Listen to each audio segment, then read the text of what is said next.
Olá, muito bem-vindo, muito bem-vinda a mais um Bora Varejar, edição especial desse podcast em parceria com a AWS, um programa que é feito para você no Prepara Black Friday, uma parte da série Prepara Black Friday da AWS. Eu sou a Ana Freitas, sou editora executiva do Mercado e Consumo. A gente toca aqui o Bora Varejar, sempre trazendo insights, tendências, tudo que é novidade em varejo e consumo no Brasil e no mundo. Ao meu lado, Gustavo Groman, nosso editor. Tudo bem, Gustavo? Tudo ótimo, Ana. Prazerzaço de novo estar dividindo a bancada do Bora Varejar com você para falar sobre Black Friday, Prepara Black Friday e a AWS, que é um parceiraço aqui com a gente. Isso aí, super insights vamos trazer para você aqui também nesse episódio. Você que já acompanha a programação da Mercado e Consumo no portal mercadoeconsumo.com.br, nas redes sociais, no YouTube, enfim, onde você quiser saber sobre os assuntos que a gente cobre, varejo, consumo, serviços, no Brasil e no mundo, a gente está para te informar.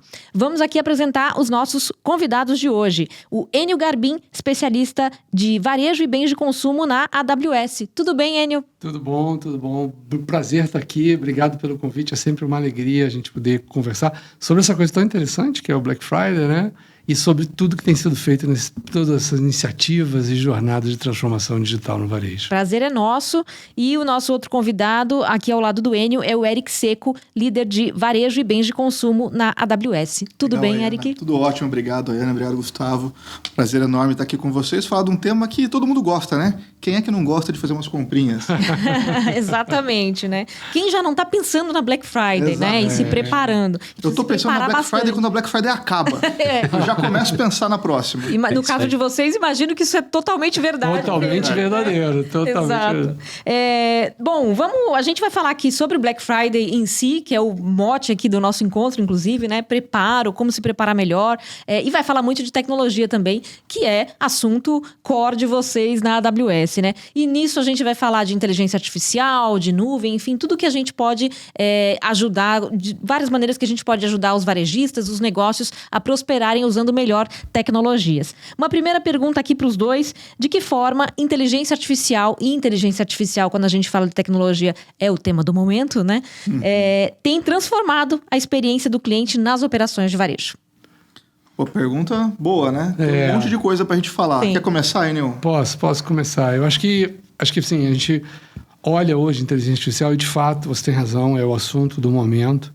Se você pegar a última NRF, aquele evento grande de varejo que tem em janeiro em Nova York, ele, de fato, vem dominando as últimas 2 edições, tá? De forma consistente.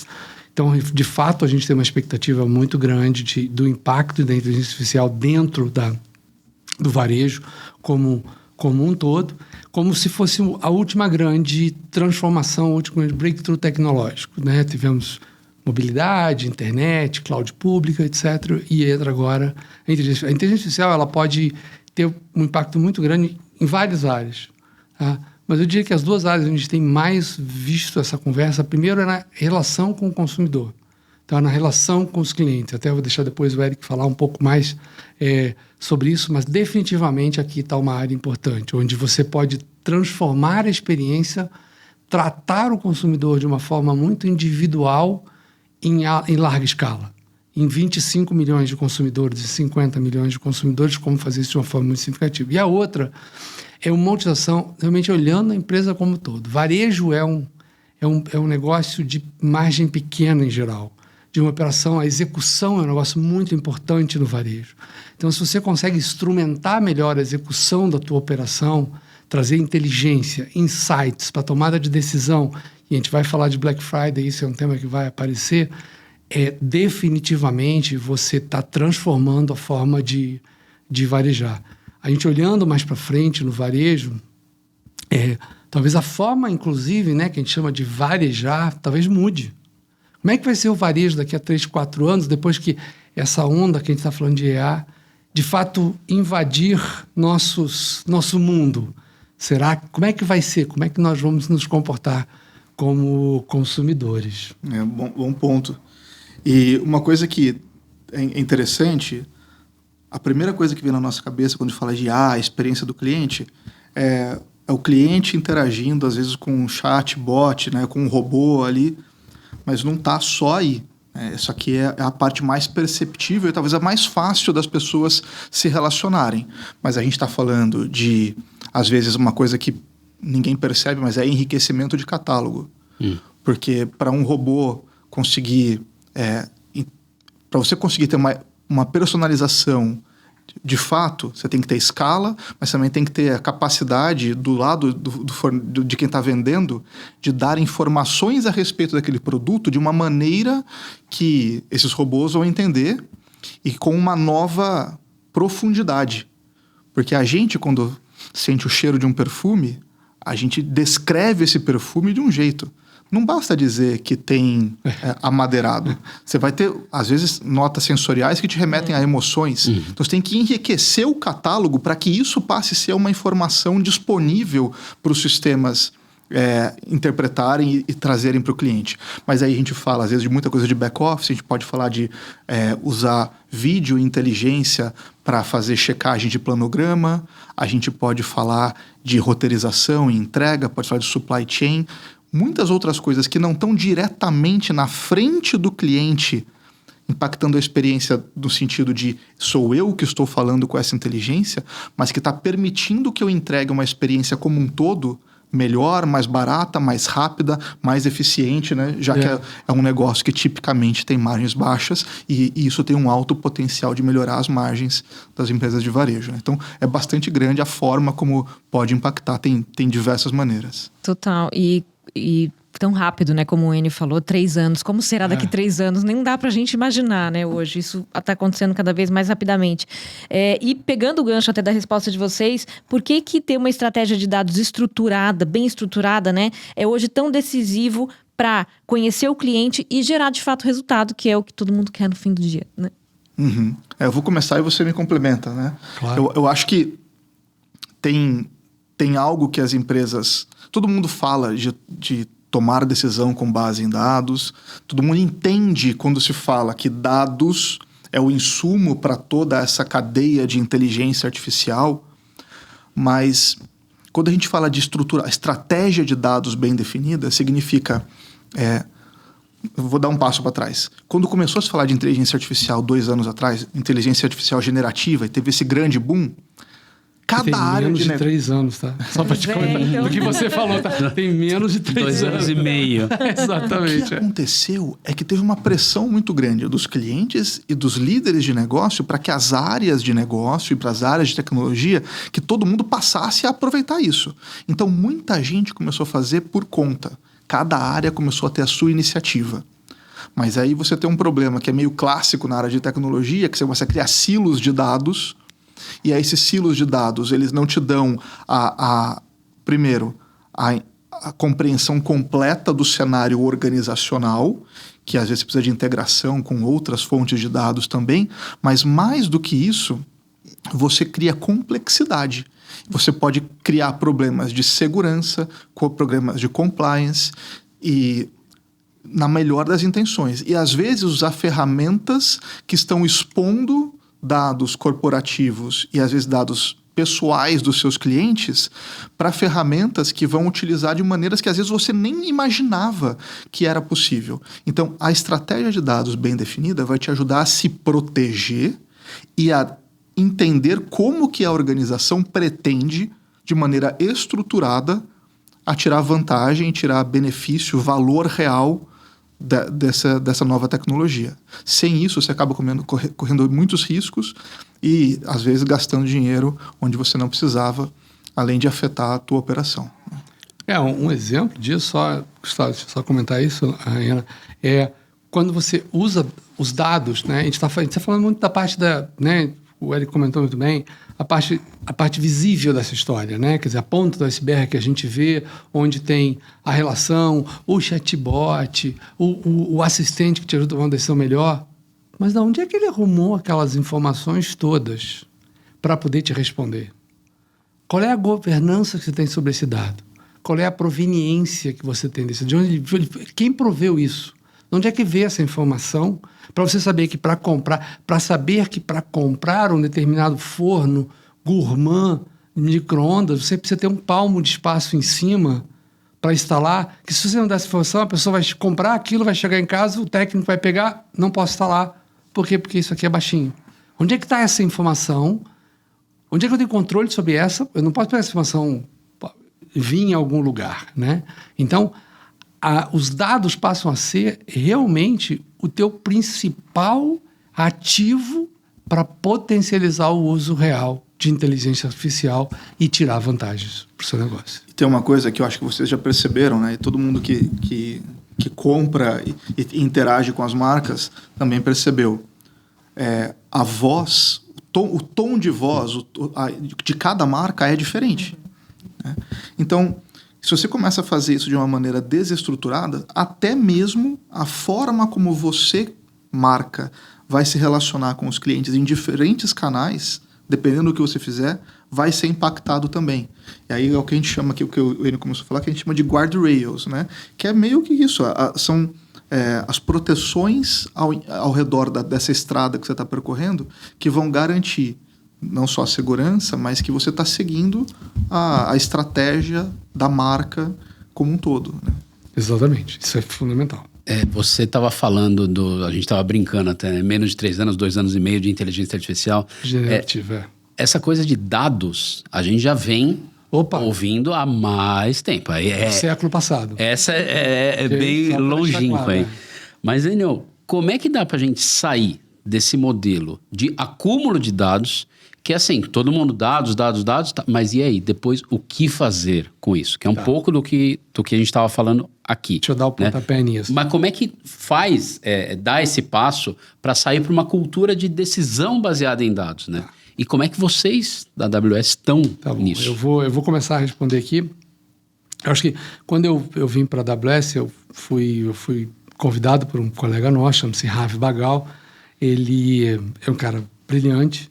E ele falava uma coisa que eu sempre... que eu percebi que era uma verdade. A gente não é mais tão pobre de dados como a gente já foi. Tá? Hoje os dados existem. Tá? A capacidade nossa de acúmulo de dados ficou tudo muito mais barato. Tá? Se a gente for lembrar aqui a história de custo de armazenamento de dados baixou significativamente nesses últimos 20 anos. Significativamente, uma quantidade... algumas ordens de grandeza. Centavos por mês, né? Exatamente. Um negócio, né? Só que é o seguinte, a gente continua pobre de insights. A gente continua pobre de geração de informação para, de fato, tomar decisões inteligentes. Então, a grande virada... Primeiro, são 2 pontes, tá? Eu acho que eu queria só comentar isso, que é o seguinte, uma primeira ponte é eu entender que eu tenho que ser orientado a dados na minha tomada de decisões. Tá? Dado não é tudo. A gente, na AWS, fala muito disso. A gente tem dados e anedotas, que a gente chama. Né? Anedotas são expressões. E, às vezes, a gente fala, se a anedota e os dados não se falam, olha primeiro os dados. As anedotas tendem a ser uma representação da percepção do efeito daquele dado. Então, talvez esteja olhando lá de forma... Então, mas é muito interessante essa forma. Essa é a primeira ponte. A segunda ponte é como é que eu pego esses dados em escala, voltar ao tema que a gente falou antes, em escala. Eu tenho 25 milhões de consumidores, tá? Tenho dezenas e dezenas e dezenas de milhões de tickets de venda. Como é que eu pego esses dados e transformo isso em inteligência para que quando o meu cliente me ligar para reclamar de alguma coisa, eu ter algo inteligente para falar com ele, para ele falar, pô, que legal. Pô, eu liguei para lá, reclamei, ele aceitou minha reclamação e me deu uma ideia boa que eu não tinha pensado, tá? Eu vou ligar de novo para esse cara, tá? Que ele tá, qual é o ponto aí? Qual é o ponto-chave nessa história? Então, a forma disso é um desafio cultural, tá? Tem um desafio de cultura, tá? De você entender que a experiência, ela é uma parte importante, mas o dado te dá uma ciência sobre a arte que te permite de fato, você ter um nível mais profundo de tomar decisão. Tem uma mudança cultural, tem uma coisa de você criar o dado, e aí bate no ponto, eu vou te devolver a palavra, que você falou dos silos. Na hora que eu tenho os dados, eles passam a ter eles passam a ser o meu elemento de informação, eles têm que ser coerentes. Eu não posso falar de venda e você falar de venda, Gustavo, e a gente falar coisas diferentes. Tá? Entendeu? A gente está falando da verdade, no seu perspectiva, e a verdade na minha perspectiva, mas não é a minha verdade comum. Então, trabalhar e quebrar essas coisas e você poder ter essas conexões passa a ser um elemento efetivamente fundamental para que você possa, de fato, tomar decisões baseadas em dados. Por exemplo, eu vou vender um produto, quero fazer uma promoção, eu posso fazer uma promoção baseada na minha disponibilidade logística daquele produto. Se a Iana está dizendo, não, eu quero esse produto para amanhã, e você diz, não, eu topo daqui uma semana, eu eventualmente sou capaz de dar talvez uma condição melhor, você vai pagar em 5 vezes, ela vai pagar só em 3, porque você está esperando e você está facilitando a mesma logística, e isso tem um custo financeiro.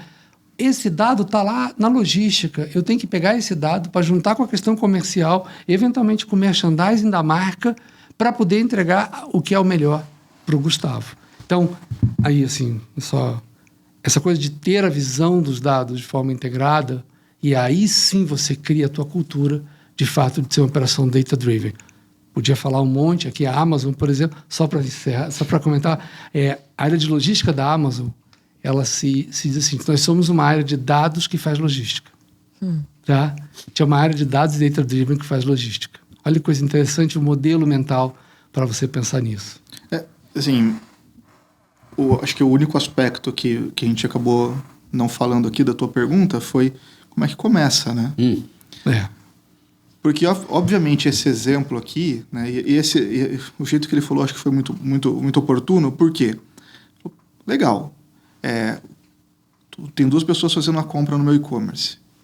Uma delas está topando um prazo de entrega de 5 dias, ou tá na Amazon agora é bem comum, né? Não sei se vocês já repararam isso, eu tô comprando 3 coisas. Você topa esperar um dia a mais para receber um pacote só? Isso é algo que tem uma questão ambiental por trás, mas também tem, obviamente, uma questão de redução de custo logístico. Né? Então, se você está topando, também te dou um benefício aqui. Mas chegar nesse grau de precisão, de utilização de dados, de toda a tua cadeia operacional, e deixar isso disponível em tempo real para quem está fazendo a compra, na hora de clicar o botão ali, é bem avançado. Você não vai chegar aqui, provavelmente a maior parte das empresas não vai chegar nesse nível da noite para o dia. O que é importante? E o próprio Ravi tem uma frase que é boa, é simplesmente começar. Como é que eu chego daqui até lá? Não importa, o primeiro passo tem que ser dado. E aí eu acho que chega a questão fundamental. Nem todos os líderes estão preparados para liderar dessa forma. Aí entra a cultura. Como é que você implementa essa cultura? Você tem que começar. Então, a partir de agora, nós só vamos tomar essas decisões quando nós tivermos essas informações. Se você vier para a mesa comigo para decidir qualquer tipo de investimento e não vier com os dados, a gente não vai dar o próximo passo. Então, aos poucos, cada um dos líderes corporativos, eles têm que começar a colocar essas questões na mesa. Tem que começar a decidir que nós operaremos dessa forma. Por causa dessa decisão, aí o seu CDO, o seu CTO, se você não tiver uma pessoa focada em dados, vai ser obrigada a começar a tomar essas decisões de construir a Data Lake. A gente não vai chegar nessa CEO, nós não vamos chegar nesse ponto que você quer amanhã, ou daqui a 6 meses. Mas nos próximos 2 meses a gente tem essas entregas para fazer. E aos poucos vai se construindo. O mais importante, que é o que a gente costuma falar, você conta com a gente. A gente tem um time grande com essa especialização para ajudar vocês. Nós e nossos parceiros, inclusive. Tá? Muito bom. Esse refinamento, de fato, é muito complexo, né? Pra gente que é consumidor final, a gente não tem ideia do que é trabalhado ali no bastidor. Às vezes é melhor né? nem ter, porque começa a complicar tanto assim na nossa cabeça. Você sabe uma coisa aqui, até voltando aqui, vamos pegar de novo o exemplo da Amazon, né? Quando você entra lá no aplicativo, vocês já se depararam com uma situação que você está colocando alguma coisa no carrinho e aparece para você, se você comprar nas próximas 8 horas, eu te entrego amanhã até as 12? Sim. Não é trivial fazer isso. E a gente chama, e isso aí é um compromisso nosso. A gente estabelece esse compromisso com o cliente. Eu tô me compromissando com você a te entregar nesse horário. Olha, não só de dados, Exato. mas o grau de refinamento operacional que você tem que ter para conseguir chegar a uma promessa para um cliente no site em tempo real, assim, né? Então, o grau de maturidade, né? Muito grande. Porque você não dá para brincar com o cliente, né? Exatamente. E não nessa escala, né? Senão, exatamente. Senão você não erra para um, você erra para alguns milhares. Exatamente. Exatamente. Emendando aí essa questão de uso de dados, vamos falar agora de migração para a nuvem, como ela tem ajudado as empresas a ganhar agilidade, a ganhar escalabilidade, num cenário de consumo que é cada vez mais imprevisível. Legal. Bom, muita gente nos pergunta qual que é o maior benefício de migrar para a nuvem. E a primeira resposta equivocada que a maior parte das pessoas imaginam que vai ser é redução de custos. Não é que não vai ter redução de custos. Provavelmente vai. Se fizer da maneira correta, sim, provavelmente vai e não vai ser pouco. Mas o maior benefício não é esse. O maior benefício é agilidade. Por quê?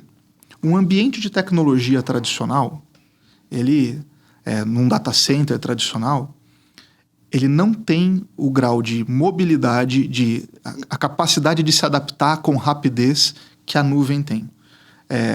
E claro, quem usa a nuvem hoje em dia, a gente meio que não dá tanto valor para isso mais, porque virou algo corriqueiro. Vou dar um exemplo que para quem talvez conheça menos de nuvem lá em casa, né?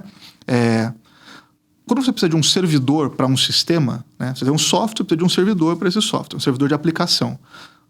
Isso significa que você precisa de uma a gente chama de máquina virtual. Antigamente, você conseguia uma máquina virtual, que já é uma abstração que dá mais agilidade para o dia a dia, você tem que ter o data center, você tem que ter um servidor físico, você tem que ter um software que faz a virtualização do servidor físico. E aí, com sorte, você vai demorar 1 dia, 2 ou algum número de horas para conseguir essa máquina virtual. Hoje, com a nuvem, o que acontece é que em poucos segundos esse ambiente está disponível para você. Então você percebe que, mesmo para algo mais simples, mais da origem da nuvem, lá de 10, 15 anos, já era um grau de agilidade muito grande. Com o tempo, a gente passou a ter abstrações ainda maiores, que permitem que os times de desenvolvimento montem projetos complexos, não só com uma rapidez muito grande, com uma agilidade muito grande, mas com um custo muito baixo. Por quê? Para esse exemplo, você teve que comprar um servidor, comprar um storage, tem que ter toda uma infraestrutura própria sua, quando na nuvem a gente te cobra por segundo utilizado. Dependendo do serviço, por milissegundo utilizado. Então, para você fazer um teste de algo que você quer eventualmente lançar daqui a 2, 3 meses, você consegue fazer com uma rapidez muito grande, com um custo muito baixo. O custo da inovação caiu. Não existiria empresas... Todos esses aplicativos que vocês têm no seu celular não existiriam se não tivesse a nuvem por trás. Ou seriam muito diferentes. Porque todos eles começaram pequenos, mas desde pequenos com acesso a um poder computacional que uma grande corporação tinha. Esse monte de startups que nós vemos hoje são frutos dessa inovação. Então, respondendo a sua pergunta bem diretamente, ganha muita agilidade, uma capacidade de inovação muito rápida com um custo muito baixo. Testar rápido, aprender rápido com um custo baixo. E Eric, você ia falar alguma coisa? Enquanto a gente pensa no varejo, só trazendo... Imagina o seguinte... Isso te dá uma capacidade de você fazer ações muito fortes, tá? De eventualmente você fazer uma ativação no final de semana de uma promoção, tá? E ser a capacidade de ter a tecnologia que as pessoas vão acionar no aplicativo, no computador, tá? No relógio. Eu tenho uma capacidade muito rápida, como o Eric falou, de me preparar e me preparar para isso. Rapidamente... Eu absorvo aquilo e segunda-feira acabou a promoção, eu volto de novo pro meu tamanho e eu sou novamente eficiente em custos. Aí volta aquele ponto. Agilidade com eficiência de custos. A eficiência está em você garantir que o seu custo está o mais próximo possível da sua necessidade. Você não tem ociosidade de custo. Exatamente. E vou fazer essa pergunta, vou perguntar para os especialistas, né? Tem um momento certo para o varejista fazer isso, fazer essa migração para a nuvem, ou é a ZAP, né? Com a tecnologia vindo a galope como está vindo? Cada empresa passa por um momento diferente, né? Assim, na sua organização. Mas, tendo em vista que o mundo todo está nesse pace, né? Está nessa velocidade, está nesse ritmo, acho que quem não foi ainda e não tem uma estratégia muito clara vai estar competindo com empresas que já deram o passo. Uhum. Então, do ponto de vista estratégico, eu prefiro competir com a maior eficiência que eu puder, né? Com a maior agilidade que eu puder, com o menor custo possível, com o maior poderio que eu tiver alcance, né? E às vezes as empresas, assim, e é normal e compreensível que você tenha algum tipo de ansiedade, algum tipo de precaução, mas é por isso que a gente tem programas que foram desenhados para ajudar tanto empresas de pequeno como de enorme porte a fazer essa migração e essa adaptação do seu modelo operacional de uma maneira segura, faseada, que vai entregar bastante valor em cada uma dessas etapas do processo de migração. Porque virou diferencial competitivo. Essa é a mensagem importante, tá? Quer dizer, não é assim, então eu vou fazer um trabalho Big Bang, vou girar o planeta, vou tirar a lua do lugar. Não é isso, tá? Não é essa a estratégia. A estratégia é desenhar ter uma estratégia, um plano de como você fazer isso, tá? Pensando no que você tem, o que te trouxe até aqui, tá? Entender que você precisa dessa tecnologia para ir para o novo, para o tempo à frente, e fazer isso de uma forma que você consiga recuperar o maior valor possível. Tá? Você vai gerando valor ao mesmo tempo. É uma curva, é uma estrada de duas curvas, tá? Em que você possa fazer o que a gente chama da recuperação desse teu passivo tecnológico que você trouxe, que você possa ir modernizando ele, e em paralelo com a inovação que a gente comentou no início da conversa, que precisa, com um consumidor novo que há 2 anos e meio se vê diante de ferramentas que ele não tinha, há 1 ano se vê diante de ferramentas que ele não tinha. Como é que eu faço para jogar essa inovação, jogar essa transformação para que eu possa, de fato, fazer essa jornada? Tá? Então, essa é uma mensagem que o Eric comentou, que eu acho que é muito importante. Não é vou jogar fora tudo que eu fiz. Não, de jeito nenhum, pelo amor de Deus. Tá? Ou seja, a tua empresa tem esse valor. Ela tem um negócio rodando. Pelo amor de Deus, né? Que te trouxe até aqui. Tá? Exatamente. Entendeu? Como é que eu faço para, de forma inteligente, estrategizada, poder desenhar a jornada futura? Muito bom. A gente vai fazer um rápido intervalinho aqui no Bora Varejar. É um Bora Varejar especial aqui em parceria com a AWS. Na série da AWS, Prepara Black Friday. E pós-intervalo, a gente vai falar justamente sobre como se preparar para Black Friday, essa data tão importante, movimentada para o varejo. Tá bom? Daqui a pouquinho a gente volta com os nossos convidados.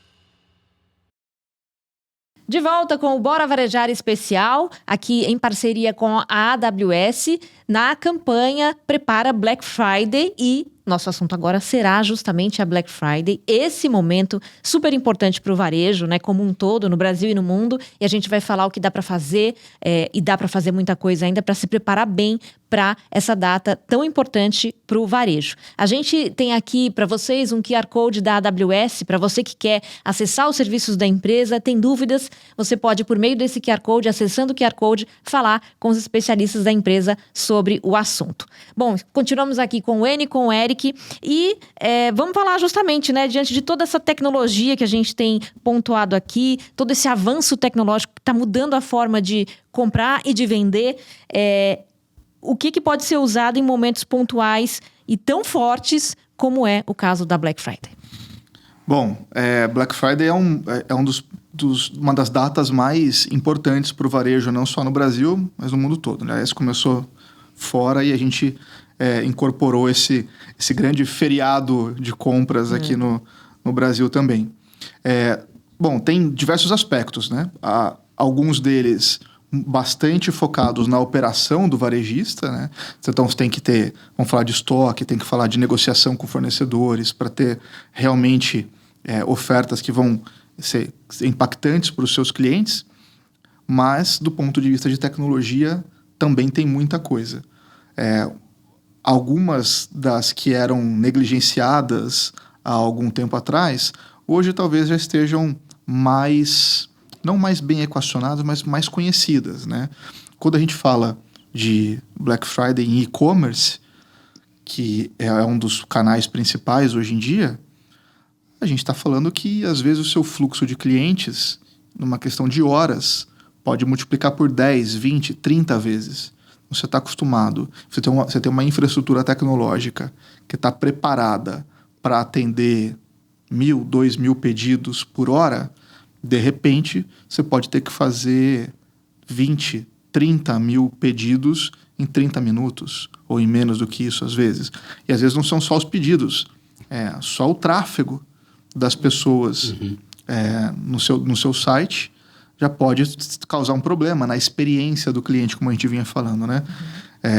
Existe uma métrica muito interessante que mostra que quando começa a aumentar o tempo de resposta de um site, ou seja, você clica e aí você não vem a próxima página, né? Não carrega, isso vai derrubar, para cada, acho que um segundo, você perde 5, 10% de vendas, né? Ou de conversão. Antigamente, nos tempos iniciais do e-commerce, não agora, a gente chamava da regra do 1, 2, 3. Se eu aperto alguma coisa, falo 1, 2, 3 e nada aconteceu, há uma probabilidade muito grande da pessoa desistir porque acha que não vai acontecer mais nada no 4, no 5, no 6, no 7. Rapidamente. O Gustavo, consumidor, é dessa regra. Então, mas e não é só você, Gustavo. Acho que todo mundo, né? Você começa a gerar uma experiência que não é agradável.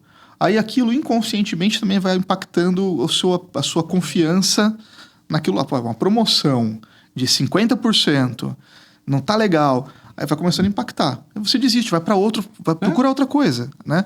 E então é um alt-tab de distância, né? Hoje em dia, o que a gente faz com nossos clientes, né, de preparação?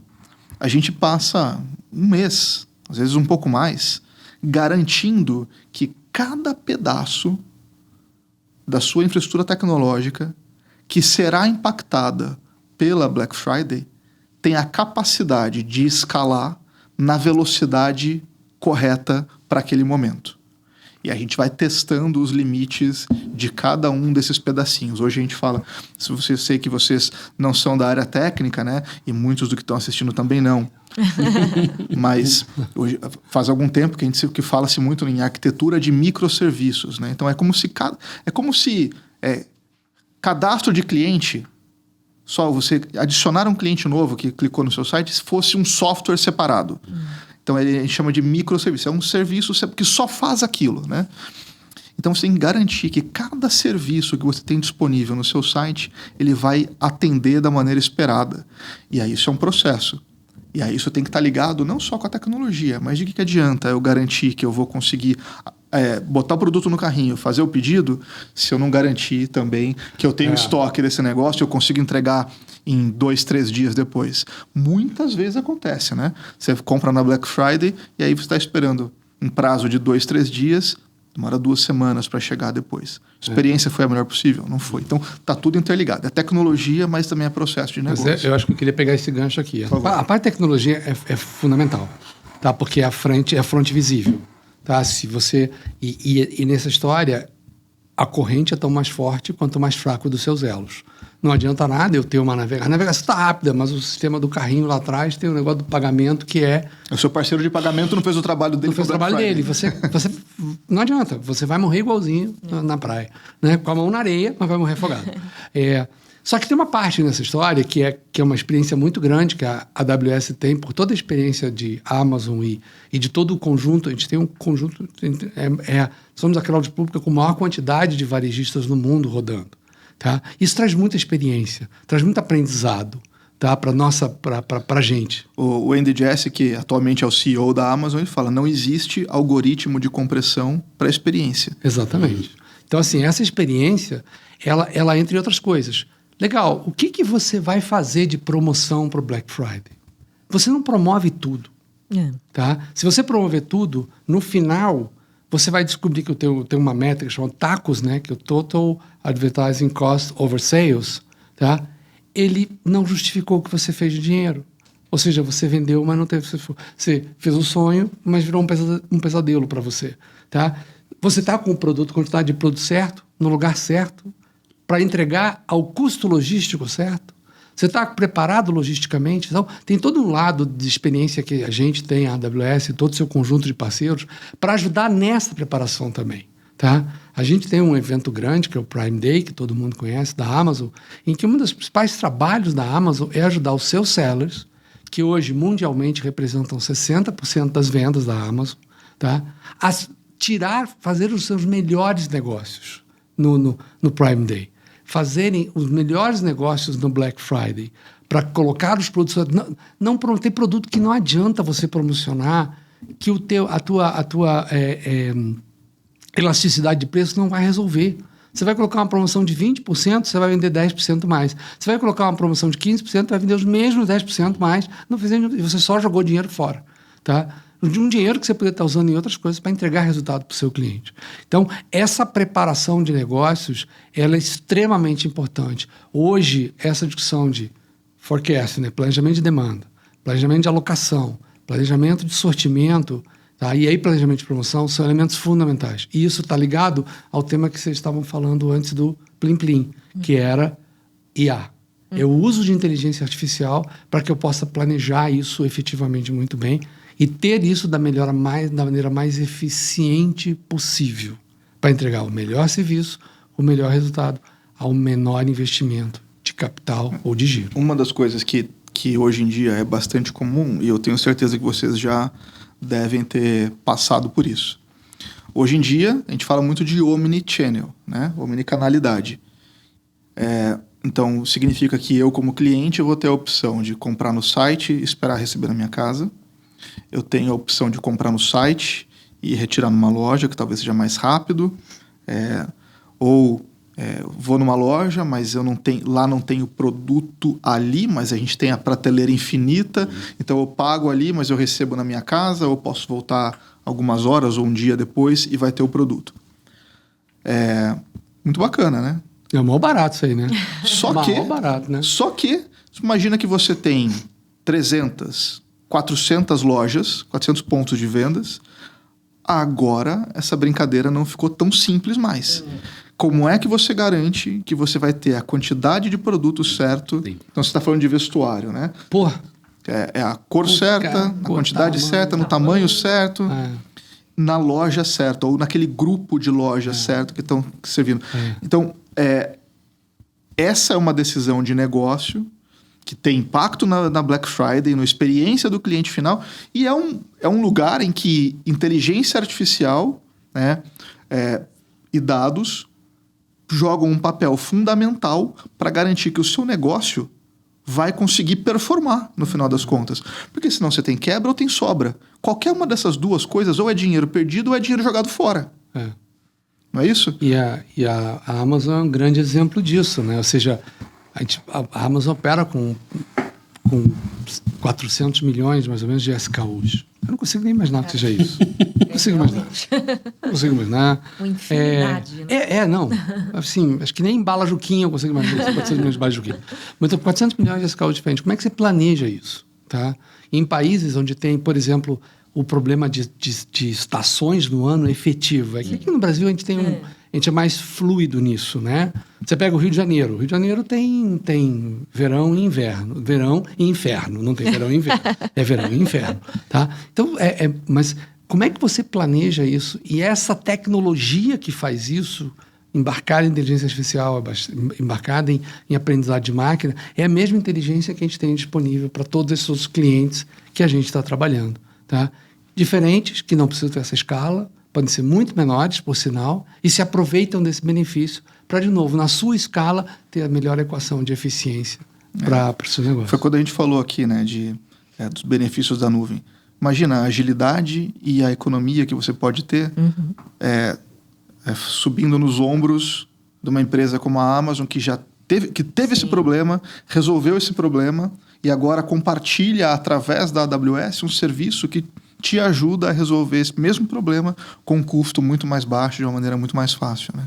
A gente está falando de tecnologia, né? Um avanço absurdo, que é tanto para o bem quanto para o mal, né? Aquela velha história de, nossa, se essa galera que faz mal usasse tudo isso para o bem, a gente ia, né? Então tem esse lado. E a gente está falando aqui de Black Friday, que é um momento muito grande, né? Assim como aqui no Brasil, você citou agora, falando do clima, né? No carnaval é um momento que é tão grande aqui, mas que também o pessoal que é pro mal fica esperto, porque é uma oportunidade para eles, né? Claro. Por que eu tô falando isso? Como é que vocês tratam e olham para a segurança, Eric, né? Em relação a isso? Porque a gente está falando de tecnologia, né? Mas a gente está falando de muita gente que tenta se aproveitar, né? Realmente, e a gente é craque nisso aqui no país, né? Os números não mentem. Mas uma das coisas que a gente costuma demonstrar é que segurança na Amazon e na AWS é prioridade zero. E a gente tenta trazer essa cultura de segurança é prioridade zero para os nossos clientes também. A gente tem uma coisa na Amazon, na AWS, que quando os nossos clientes começam a utilizar a nossa plataforma, a gente trabalha com eles em cima de um racional que a gente chama de Well-Architected Framework. Ou seja, é uma estrutura racional para que a gente garanta que você tenha a melhor arquitetura de tecnologia possível.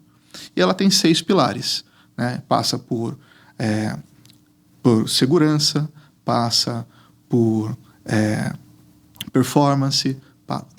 E são 6 pilares. Mas respondendo aqui em relação à segurança. Então, nesse momento, a gente utiliza esse framework para ajudar os clientes a entenderem que não adianta você pensar no sistema e depois você vir falar de segurança. Segurança tem que nascer como parte da solução do problema, né? E aí, para cada um dos pedaços que envolvem aqui a Black Friday, para cada um desses sistemas, a gente está falando de antifraude no pagamento. A gente tem um modelo da Amazon que a gente chama de Fraud Detector, que você pode rodar esse modelo em cima de como uma fase anterior ao processamento do pagamento. Então, a gente já te dá um score ali, e tem diversos outros parceiros nossos que também estão disponíveis ali na plataforma, que vão te dar modelos semelhantes com uma acuracidades tão boas quanto, para te ajudar a prever fraude no momento do pagamento.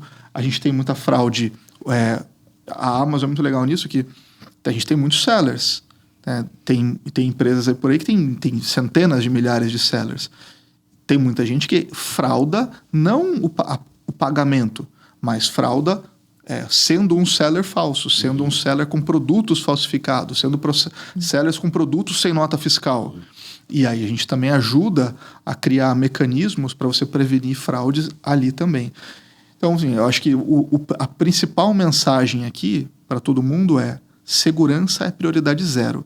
Se você não estiver pensando em segurança em cada momento das suas decisões tecnológicas, provavelmente você está mais exposto do que precisaria.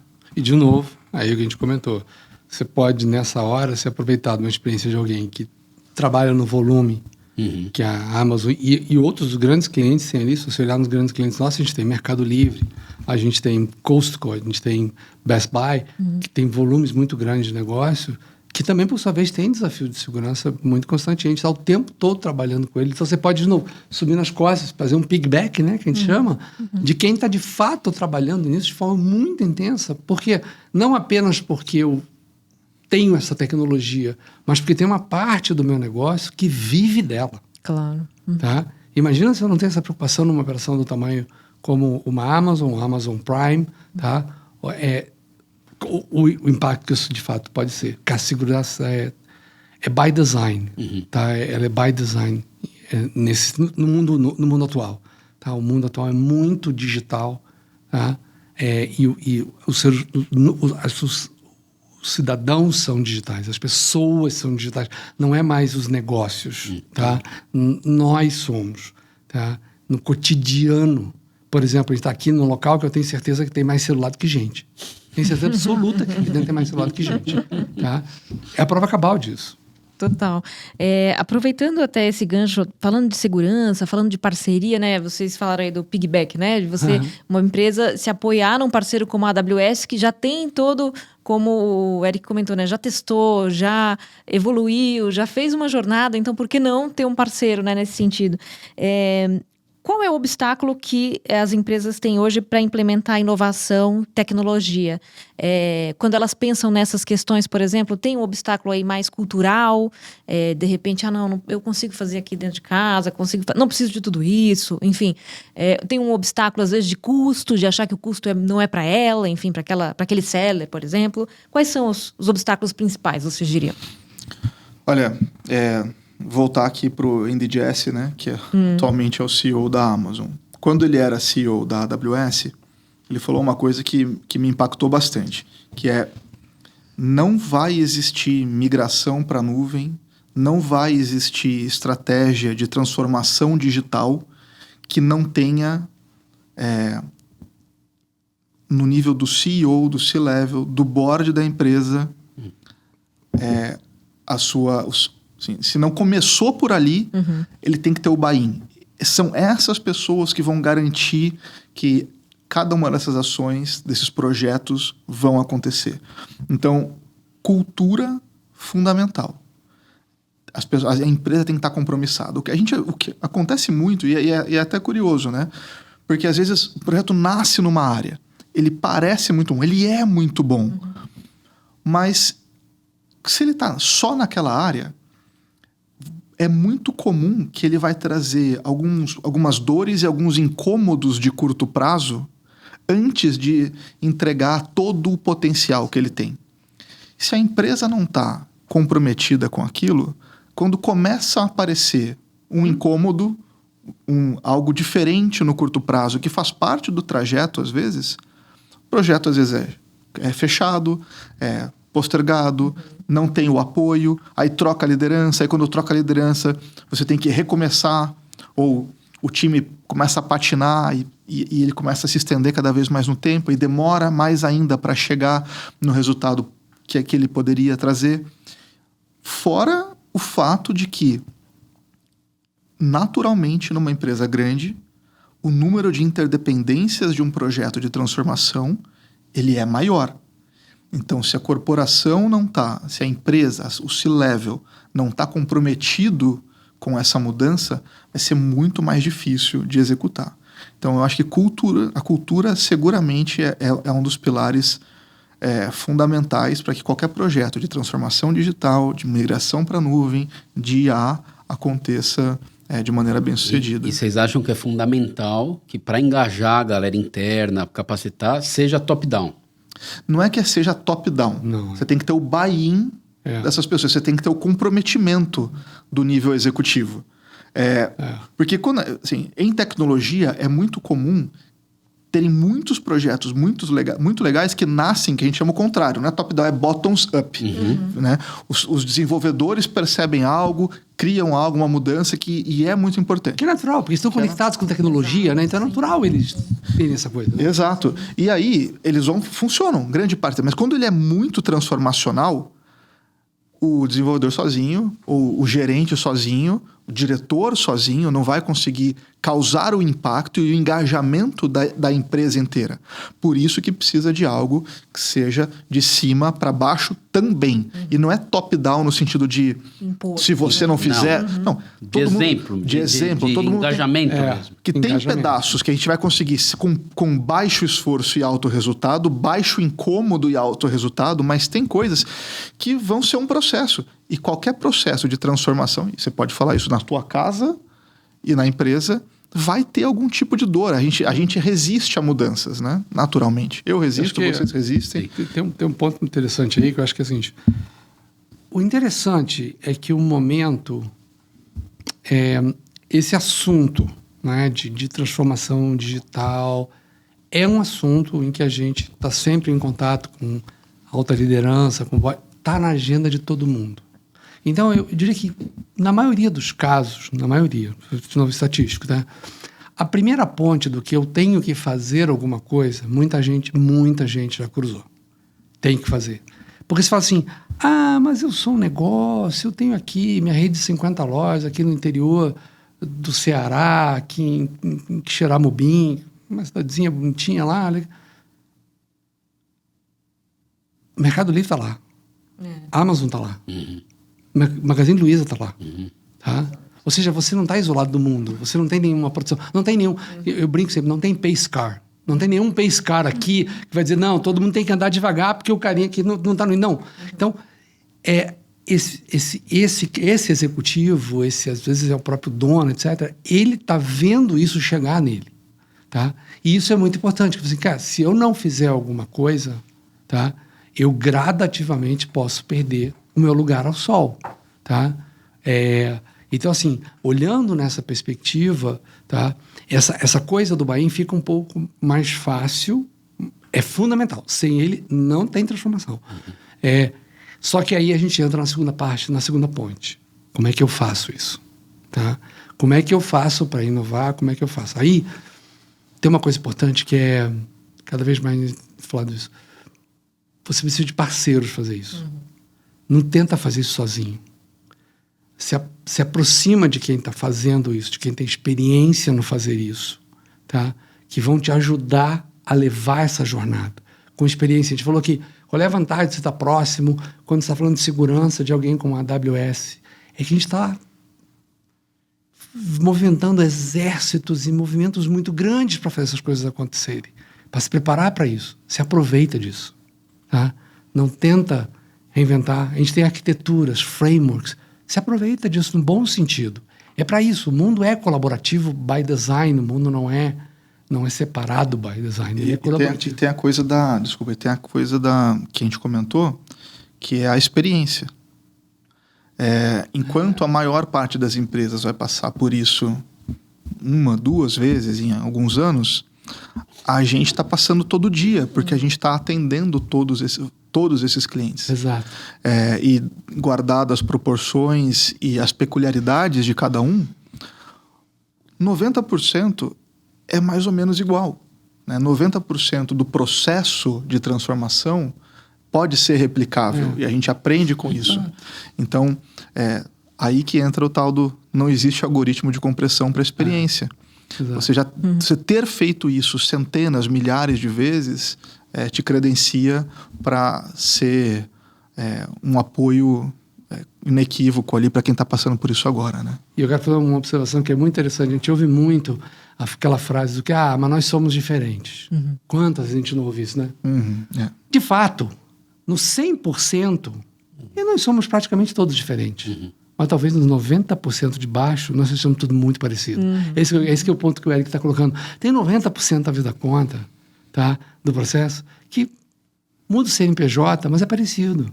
Num segmento, numa área, num volume, num tamanho.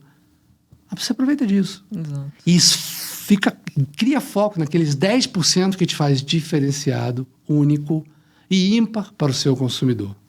É importante essa questão do foco, né? Que é isso, você deixar de se preocupar com questões que não são sua especialidade, você não tem total facilidade para focar no seu core mesmo, né? E tem uma frase que a gente chama de, eu vou falar em inglês, que é o undifferentiated heavy lift. Ou seja, o peso pesado que não diferencia.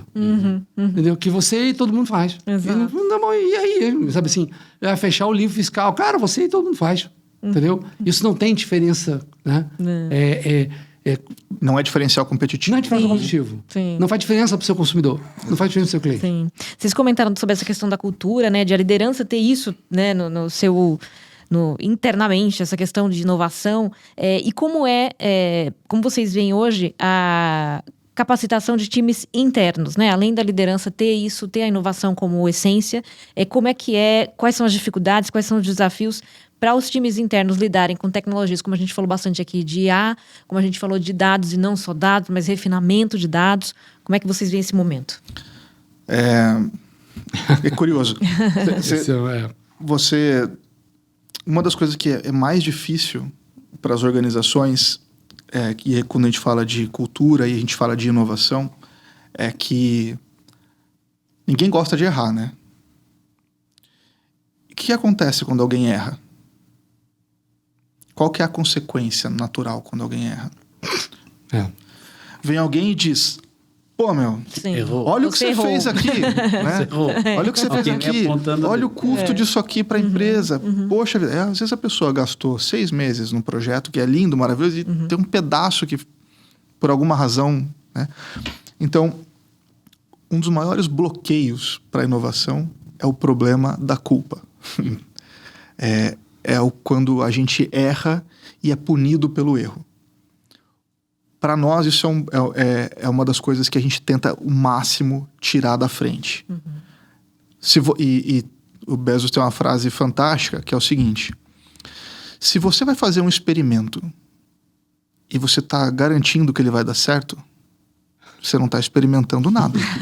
Você não está inovando nada. Está fazendo uma certeza, não um experimento. Exatamente. Então, qualquer processo de inovação tem erro. Você vai chegar em modelos melhores, num resultado final melhor, com o passar do tempo. Mas você não pode ter essa amarra e a punição pelo erro. A nuvem ajuda muito nisso, por coisas que a gente já falou aqui. A gente já falou que é mais rápido e mais barato errar. Então, isso tira um peso do time, te permite errar com mais rapidez, mais barato, e por isso corrigir mais rápido também, aonde desvia do que a gente gostaria. E aí você pode chegar rapidamente à conclusão de, legal, afinamos o modelo e agora a gente vai escalar, então sair do teste e ir para algo muito maior, muito rápido, porque a nuvem também permite isso, ou então testamos, corrigimos o que dava, mas chegamos à conclusão que não vamos para frente. Legal, porque esse teste custou pouco. Então, uma das coisas que a gente fala bastante é isso, você tem que tornar... A inovação, ela tem essa característica, você vai errar, mas você tem que errar rápido, ela tem que custar barato. Ela não pode custar a tua empresa. E aí, quando você destrava essas coisas, a gente consegue andar mais rápido nessa direção, e aí a cultura, a mentalidade dos gestores tem que estar muito alinhada com isso. A gente tem que aceitar que isso vai acontecer. Acho que isso é um ponto importante, assim, né? O Bezos também fala isso e está nos nossos princípios, experiência e falha são irmãos. Se eu quero experimentar, eu tenho que aprender a falhar. E aprender a falhar é um processo importante. Eu aprender a falhar é para aprender a entender a falha. A gente tem vários mecanismos, aí é papo para um outro café, mas lá só eu estou tomando café, mas deixa para lá. É um papo para um outro café, mas experiência e falha é muito importante. Como é que eu aprendo com a falha e faço isso? Então, eu tenho que ter um processo que me seja ágil, voltando às perguntas, processos que sejam mecanismos, usar instrumentos que sejam ágeis. A nuvem é um instrumento que dá agilidade, controle de custos, controle de apostas, e eu consigo, então, com isso, verificar, não deu muito certo, eu corrijo, aprendo, melhoro, e eu crio isso um ciclo virtuoso até, de fato, eu poder, em algum momento, isso aqui ficou bom, agora eu vou efetivamente escalar. Teve um cliente que uma vez falou assim, mas tá bom, legal, muito bonito você falar que você tem que permitir o erro, tem que aceitar o erro, mas se eu só errar, a minha empresa vai pro saco, né? O custo do erro pode ser muito grande. Então, aí você tem mecanismos e estratégias para inovação. E aí a gente também tem programas que ajudam nossos clientes a implementarem mecanismos de modelos de inovação. E tem vários no mercado, todos eles funcionam melhor ou pior. E a gente gosta muito do nosso, mas tem muitos outros bons também. Então isso aí é uma coisa que a gente acredita bastante. Muito bom. A gente está chegando no finalzinho aqui do Bora Varejar Especial. Gustavo, tem uma perguntinha final aí para amarrar a nossa conversa. A gente falou aqui de Black Friday, obviamente, né? Desafios, falou de tecnologia, inovação de maneira geral, bastante de inteligência artificial e desse refinamento de dados, né? Que só uma empresa grande como a AWS consegue ter a ponto de entregar uma experiência para nós consumidores, para o seller, enfim, tão customizada, digamos assim. Mas arremata aí a nossa conversa com uma perguntinha final. Eu não sei se vai ser a última, porque talvez ela desencadeie algumas outras, né? Porque eu queria que vocês falassem um pouco de inteligência artificial agêntica. Opa! E daí eu não sei se eu vou pedir para vocês falarem um pouquinho, um pocão, né? Mas como é que vocês estão enxergando o futuro da personalização no varejo? E aí, desenrolando com essa questão da inteligência artificial agêntica. Será que, Enio, hoje a gente já sabe, pelos dados que a gente tanto falou, né, o meu comportamento, né? Será que no futuro a AWS já vai me oferecer um produto antes mesmo de eu saber que eu quero ele? A gente... Bom, isso aqui é papo algum café, já acabou, mas eu vou tentar olhar de forma um pouco mais holística. Gustavo, aqui tem um ponto muito importante, tá? De fato, a chegada desse conceito de inteligência artificial por agentes pode trazer um modelo, aí no varejo pode trazer um modelo de varejar muito diferenciado. Sim, a expectativa hoje, quando a gente fala de personalização, é que eu possa ter, de novo, eu lembro que eu comentei lá atrás, a gente já tem muitos dados. Se eu consigo usar essa inteligência que tem já essa capacidade de trabalhar em escala, de forma efetiva, de forma acessível, essa tecnologia está acessível. Você não precisa ser uma grande empresa, você não precisa ser a Amazon, ou o Mercado Livre, ou a Best Buy. Não, você pode ser uma empresa de 20 lojas, 30 lojas, 50 mil consumidores e tirar benefício dessa tecnologia toda hoje, tá? A ideia é que cada vez eu possa entender cada vez melhor o meu cliente e poder, de fato, trabalhar com ele num nível de sofisticação de diálogo antes, durante, depois, tá? Em que eu saio do aspecto da ação e possa, de fato, por exemplo, descobrir que você joga tênis, por exemplo, tá?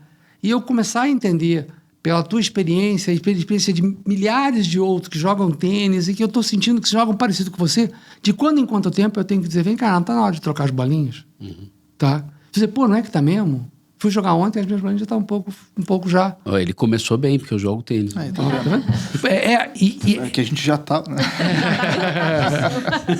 Aliás, depois olha no teu e-mail aí.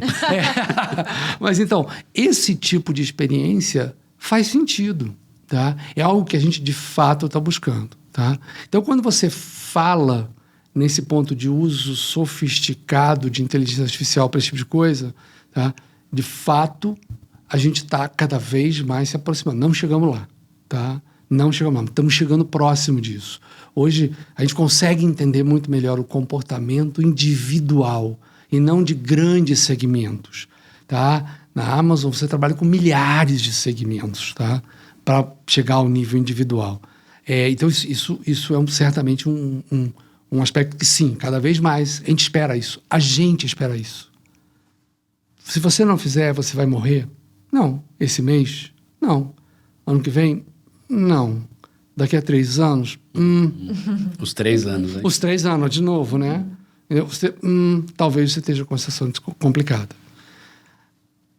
A chegada dessa coisa do agente, ela traz uma outra dimensão nesse negócio. É papo algum café mesmo. Mas eu vou trazer um exemplo simples. Se você pudesse ter... Imagina o seguinte, você não tivesse restrições, tá? Você imagina uma pessoa sem restrições, tá ok? Se você pudesse ter alguém para ser a pessoa que cuida da sua alimentação, alguém que cuida da sua roupa, alguém que cuida do tratamento cuidar do seu carro, alguém que cuida da limpeza da sua casa, alguém que cuida da limpeza do seu escritório, você não gostaria de ter? Alguém que pensa dizer, eu vou viajar, vou passar uma semana, eu estou querendo ir para visitar minha filha, né, que está na Alemanha, mas eu queria passar antes pela Inglaterra para visitar um casal de amigos, depois eu na volta vou ter um casamento na Espanha e eu queria passar lá. Aí, Ana, vê isso para mim, por favor. Não era muito legal se todo mundo tivesse isso? Qual é o problema? Nós somos quantos bilhões de consumidores, ou 8 bilhões de pessoas. Cadê as outras 35 bilhões de pessoas para fazer esse trabalho, certo? Imagina que eu tenho isso. Imagina que eu tenho algo que eu posso falar. Copinho, vê para mim esse negócio da minha viagem, eu ponho aqui, ele vê para mim. E ele me resolve isso tudo e me traz 3, 4 coisas, interage comigo, olha, eu vi isso, você toparia fazer assim, toparia fazer assado? Eu vou dizendo sim, não, e ele vai e monta isso para mim. Não só monta, legal? Mas compra passagem, reserva o hotel, faz todos os ajustes e você... Então, isso é um agente. Então, pensa o seguinte, o que todo mundo se acostumou nos últimos 2 anos e a generativa é que ela gera conteúdo, né? Ela gera essas respostas. Ela está criando por conta própria, com base no corpo de conhecimento que ela já tem. O agente de IA, ele usa tudo isso, toda essa capacidade, e ele consegue tomar ações porque ele tem acesso a sistemas, acesso à internet, acesso, se você permite, ao cartão de crédito, etc. Tem 3 elementos, né? É exatamente isso. Pode dizer, ele é autônomo, ou seja, ele age sozinho, tá? Ele tem ferramentas e recursos, então ele é capaz de olhar numa ferramenta de busca de passagem, no site das companhias aéreas, para encontrar a melhor promoção para você, porque você disse para ele que você, pega leve na grana aí, né? E ele raciocina, ele entendeu o teu racional, tá? Isso é uma diferença muito grande de apenas eu ter o conhecimento. Eu uso o conhecimento dessa forma. Imagina que eu tenho isso à minha disposição. Como é que fica essa história que a gente estava conversando de personalização? Então, só para tentar pegar um outro exemplo aqui. Tá. Todos vocês já usaram o site da Amazon, eu espero, né? Agora, a gente está testando uma coisa na Amazon que chama o Buy For Me. Buy For Me. Então é o seguinte, você foi no site da Amazon e procurou alguma coisa e não tinha. Aí a Amazon pergunta para você, você gostaria que eu comprasse isso para você? A hora que tiver, ela já compra. Não é quando até na Amazon. Ela vai vasculhar a internet aonde existe esse item. E vai comprar em seu nome. E vai mandar entregar na tua casa com o cartão que está salvo lá na Amazon. Então, esse é um teste que a gente está fazendo. Agora... A outra loja acha que foi você que comprou, tá, Gustavo? Não, a Amazon. Então, e aí agora a provocação para todo mundo, né, que está no varejo. Legal. Os agentes vão começar a surgir agentes. Tudo que a gente falou de personalização. Você entra no site, ele tem a cara da marca. Você entra na loja, tem a cara da marca. Você entra no site, tem a cara da marca. Tem uma experiência virtual ali. Com os agentes. Como é que fica? Como é que fica a história da personalização? Ela perde relevância? Ela ganha relevância? Não vai importar? Não vai importar. Então, são algumas perguntas que a gente ainda não tem. Eu ia fazer a pergunta para eles. Né? Então, de um lado, a experiência que ficar tem que ser muito relevante e muito boa. Do outro, você tem que ter um sistema preparado para responder e lidar com agentes. E tem um lado bom, se eu só comentar isso que você falou, exatamente o agente. Usualmente, promoções. Imagina que eu vou começar uma parte, não vai ser obviamente o mainstream ainda vai ser o próprio ser humano comprando durante muitos e muitos anos, muitas décadas.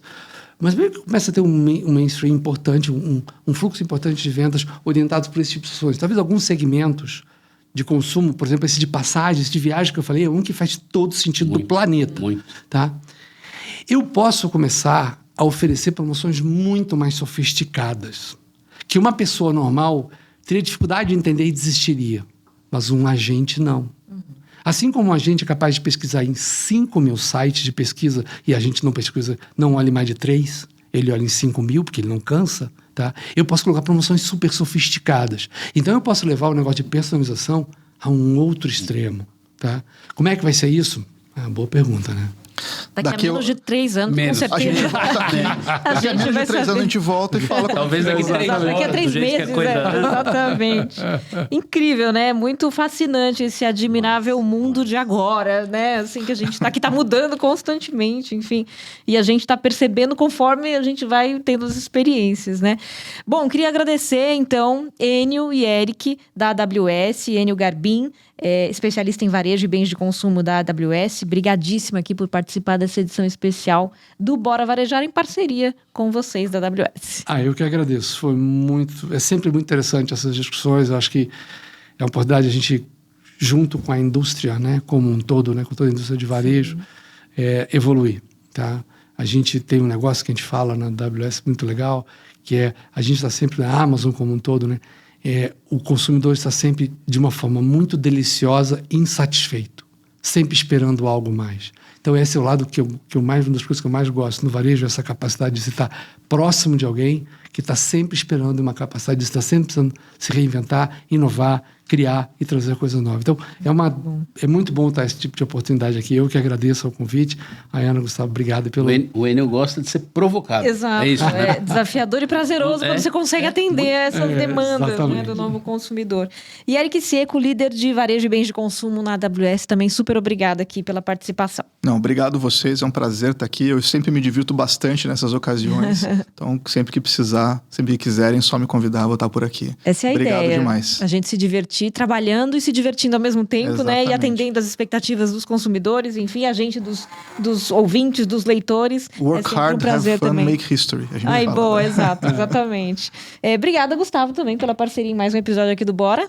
Obrigado, Ayana. Não é porque vocês estão aqui, a Ayana é testemunha, mas eu sempre falo que muitas vezes no Bora Varejar eu saio da gravação melhor do que eu entrei. E hoje é o caso.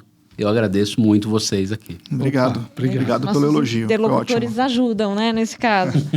Obrigada a vocês também que acompanham semanalmente o Bora Varejar, o podcast da Mercado e Consumo. Esse Bora Varejar foi especial em parceria com a AWS, uma parte da série Prepara Black Friday. E você que está acompanhando esse episódio pode acessar novamente aqui o QR Code, a gente disponibiliza para você, se você quiser falar com os especialistas da AWS para achar a solução perfeita para você, na Black Friday ou em outros momentos aí do seu negócio, do seu varejo. Tá bom? Obrigada, é um prazer estar aqui sempre com vocês e até a próxima.